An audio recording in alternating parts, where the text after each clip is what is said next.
Sekarang kegemilangan Kesultanan Melayu Melaka dalam aspek sebagai pusat perdagangan dibincangkan. Perkembangan kegiatan perdagangan telah menyumbang kepada kegemilangan Kesultanan Melayu Melaka. Pelabuhan Melaka menjadi pusat perdagangan antara bangsa yang penting. Yang berikut adalah dua fungsi pelabuhan Melaka yang utama. Pertama, sebagai pelabuhan entrepot yang mengumpulkan balangan dari alam Melayu. Kedua, bertindak sebagai pusat pengedaran balangan dari timur dan barat ke alam Melayu. Yang berikut adalah 4 faktor utama yang menggalakkan Melaka muncul sebagai pusat perdagangan. Pertama, kedudukan strategik. Kedua, pusat pengumpulan dan pengedaran berbagai balangan. Ketiga, dikunjungi pedagang dari dalam dan luar alam Melayu.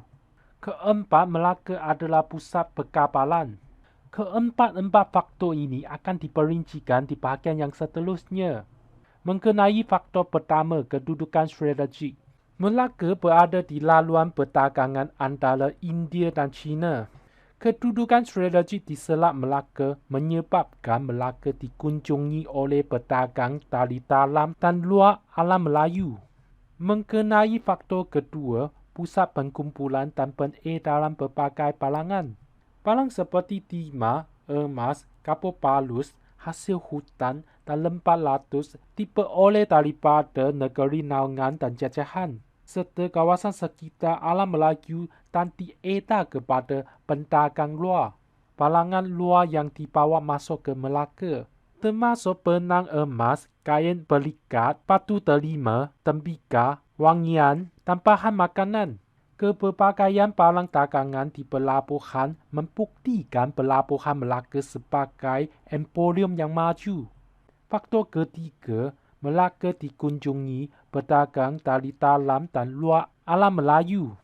Banyak pedagang antara bangsa dari negara Arab, China dan Gujarat mengunjungi Melaka. Di kawasan alam Melayu, banyak pedagang Pasai dan Jawa mengunjungi Melaka.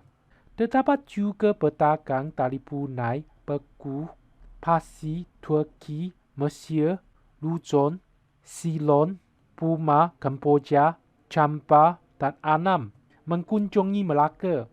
Faktor keempat, pusat perkapalan. Pelabuhan Melaka dikunjungi oleh berbagai jenis kapal besar dan kecil. Kemudahan membaiki kapal disediakan di Pelabuhan Melaka.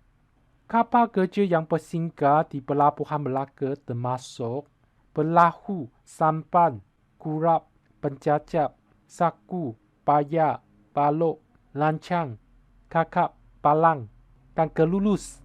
Kapal besar yang bersinggah di Pelabuhan Melaka termasuk Jong dan Betela. Sekarang kegemilangan Kesultanan Melayu Melaka dalam sektor pengurusan perdagangan akan dibincangkan. Terdapat 5 faktor utama yang menjadikan kegiatan perdagangan dapat dikembangkan dengan lancar dan teratur. Faktor pertama, pengurusan perdagangan yang cekal oleh Syah Bandar.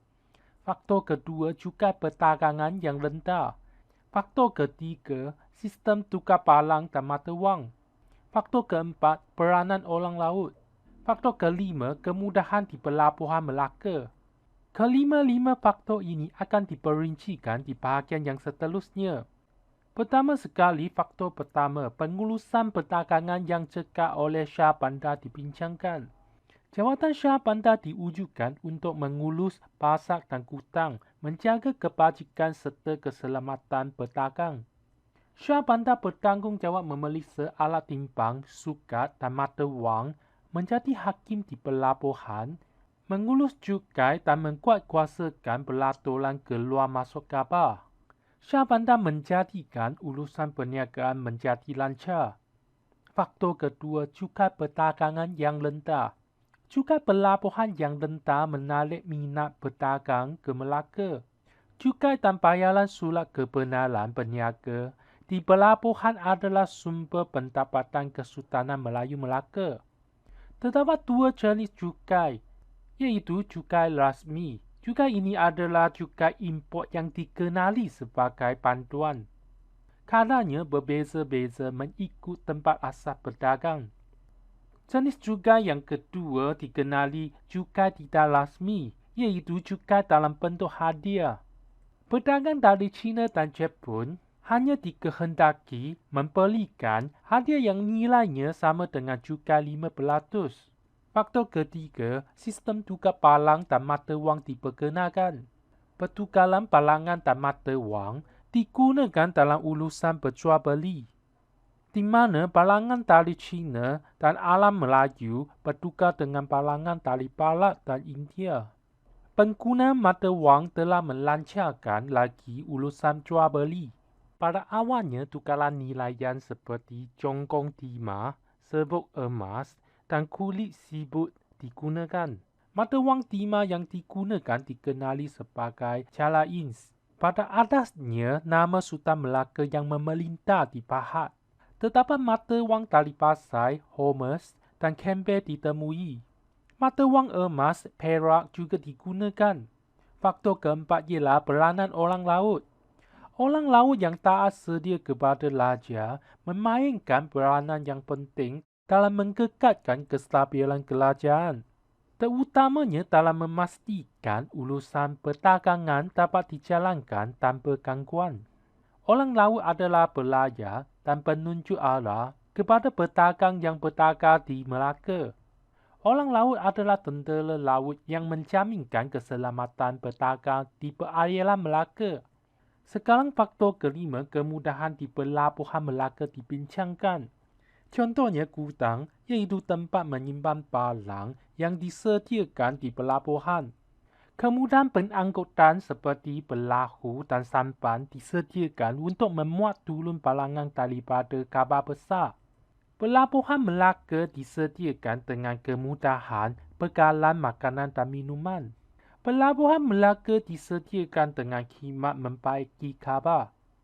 Pelabuhan Melaka juga disediakan dengan tempat penginapan. Jawatan Syah Bandar yang menjaga kebajikan pedagang disediakan. Kemudahan tempat beribadat disediakan.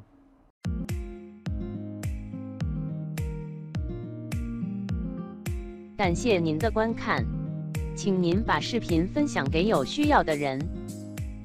同时，别忘了通过订阅来支持我的频道。您的订阅是我继续制作视频的动力。